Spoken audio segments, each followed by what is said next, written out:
بيبدأ الفيلم مع عالم في الجينات الوراثية، واللي بيكون شغال على مصل يقدر من خلاله يحيي الحيوانات الميتة، وبيكمل وبيقول ان المصل نجح بالفعل ده بعد ما جربه على تعبان كبير. وبيسيب المكان وبيروح على حجرة النباتات، وهناك بيحاول يجرب المصل على النباتات. وبالليل بيقدر التعبان يكسر القفص وبيخرج وبيخلص على الدكتور. وبنروح لمدروك، وده بيكون ممول المشروع، وبيستدعي مدروك قاتل متسلسل اسمه يوجين، وبيعرض عليه $1,000,000 ده في مقابل انه يجيب له المصل ويخلص على الدكتور. فبيسأله يوجين عن السبب اللي مخليه عايز يقتل الدكتور، فبيرد مدروك وبيقول ان الدكتور انقطعت اخباره من فترة، فبالتالي اكيد بيتعامل مع حد تاني. وبيكمل وبيقول له انه صرف $50,000,000 على التجربة. وبنعرف ان مدروك ناوي يستخدم المصل على نفسه ده بعد ما الاطباء بلغوه بان حالته ميؤوس منها وانه هيموت خلال اسبوع بالكتير. وبنروح لمساعدة الدكتور بعد ما قابلت شخص غريب قريب من المخيم، فبتسأله عن اللي بيعمله هنا، فبيقول لها ان بيت جدته قريب من المنطقة وانه كان نازل عشان يستكشف المكان. وبيتعرفوا على بعض، وبنعرف انه اسمه أليكس. وفي طريقهم بيلاقوا بقايا حيوان متاكل، فبيخمنوا ان في حيوان مفترس قريب من المكان. وبتقترح اماندا انهم يستخبوا في مكان امن. وبنروح لمجموعة من الباحثين في التنقيب،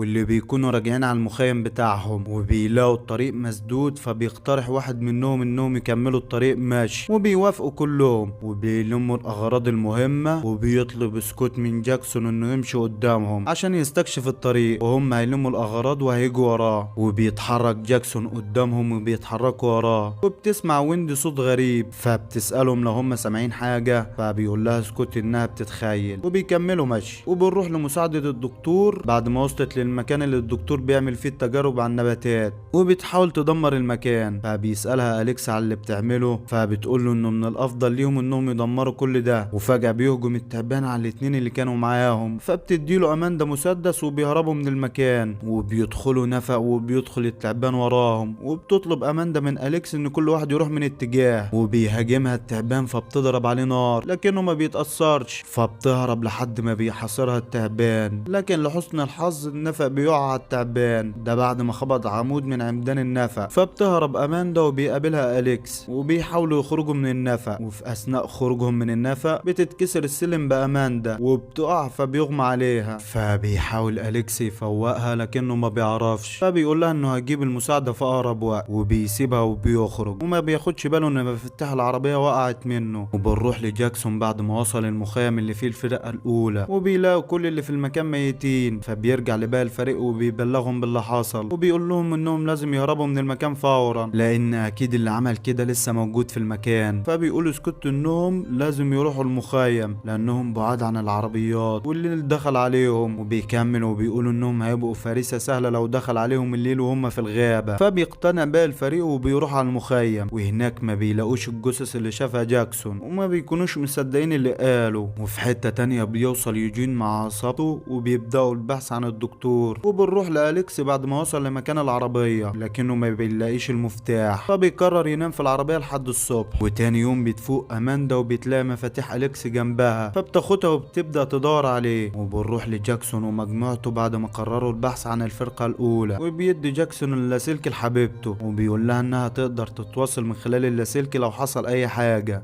وبيوصلوا لمكان الحفر وبيلاقوهم كلهم ميتين. وبنروح لأليكس اللي بيفوق وما بيلاحظش إن التعبان قريب منه، فبينزل من العربية وبيحاول يهرب. وبيكون التعبان بيطارده لحد ما بتوصل أماندا بالعربية وبتشتت انتباه التعبان، فبيسيب أليكس وبيطاردها هي لحد ما بتتقلب العربية، فبتخرج منها بسرعة وبتهرب مع أليكس. وبيكون التعبان وراهم، فبتضرب عليه نار. وبيسمع يوجين وعصابته صوت الطلقة، وبيسمعها جاكسون ومجموعته، فبيمشوا كلهم ورا الصوت. وبيشوف التعبان كلهم وهو بيجري ورا أماندا وأليكس، فبيخطف نولان المسدس من جاكسون وبيحاول يساعدهم من غير ما يعرف ان التعبان ما بيتأثرش بالرصاص. فبيحاول الكل يحذره وبيقولوا له يرجع، لكنه ما بيسمعش لحد وبيقف قدام التعبان وبيخلص كل الرصاص اللي معاه لحد ما التعبان بياكله. فبيهرب الباقيين وبيطاردهم التعبان. فبتقول لهم أماندا انهم لازم يجروا من اتجاهين، فبيجري سكوت وأماندا من اتجاه وبيجري جاكسون وأليكس في اتجاه تاني. وما بياخدش جاكسون باله ان اللاسلكي وقع منه. وبنروح للمخيم، وهناك بيوصل واحد من الفرقة الأولى مصاب، فبيتخض البنات جدا وبيحاولوا يطلبوا المساعدة من جاكسون من خلال اللاسلكي. بعيد، لكن محدش بيرد عليهم لحد ما بيلاقي يوجين اللاسلكي وبيكلمها وبيستدرجها عشان يعرف مكانها. وفي اثناء كلامهم بيوصل جاكسون واليكس وبيعمل اسعافات اوليه لباتريك، وبيقولوا البنت منهم تدور على المفاتيح عشان يهربوا من هنا بسرعه. وبنروح لميدوروكو بعد ما جاله اتصال من يوجين بيقول له فيه انه لقى المخيم، فبيقول له ميدوروكو عظيم، فبيرد يوجين وبيقول له انه ما قالوش على افعى، فبيقول له ميدوروكو انه قال له انه ممكن يكون في نتائج غير محسومه، فبيرد يوجين وبيقول له انه عايز ضعف اللي اتفقوا عليه، فبيقول له ميدوروكو انه موافق. وبنروح لسكوت واماندا بعد ما وصلوا على المخيم، وبتقول اماندا انهم لازم يهربوا من المكان فورا، فبيتعصب عليها سكوت وبيسالها هي مين اصلا، فبتقول له انها في يوم من الايام كانت مساعده الدكتور. وفي اثناء كلامهم بيوصل يوجين وعصابته للمكان وبيهددوهم بالسلاح، وبيطلع يوجين صوره للدكتور وبيسالهم لو حد يعرفه، لكن